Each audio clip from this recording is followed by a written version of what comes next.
look at this. This is really amazing. One of the tourist spots only here at Barangay Bretanya. And look at this. This is really like a cave park.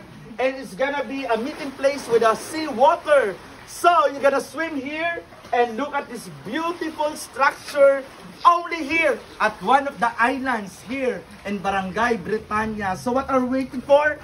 Come and join us and you will be able to enjoy the ride, seeing a beautiful scenery and structure like this only here to the one of the islands in Barangay Bretanya. So what are you waiting for?